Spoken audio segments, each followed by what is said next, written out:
Porsche shocked the automotive world when it unveiled this sexy electric car to compete with Tesla. It is one of the most shocking things Porsche has revealed in a really long time. The Porsche Mission E is an all-electric executive sedan that has a range of more than 300 miles. The best Tesla only has a range of 270 miles. The crazier thing about this Porsche is that it has 600 horsepower and is entirely electric. It goes 0 to 62 miles an hour in 3.5 seconds. Porsche also claims its new Mission E concept has lapped the Nürburgring in under 8 minutes, making it one of the fastest sedans to ever do so. And the impressive statistics don't stop there. The Mission E can get an 80% battery charge in just 15 minutes, which is unheard of in the EV market. Of course, the lithium-ion batteries sit low in the chassis, which keeps the center of gravity low. The chassis itself is made out of a mix of aluminum, steel, and carbon fiber.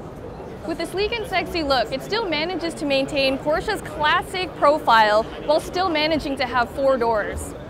Although the Mission E is just a concept, it looks totally production ready and completely ready to take on Tesla, and I'm pretty sure it's safe to say that this Porsche has stolen the entire Frankfurt Motor Show.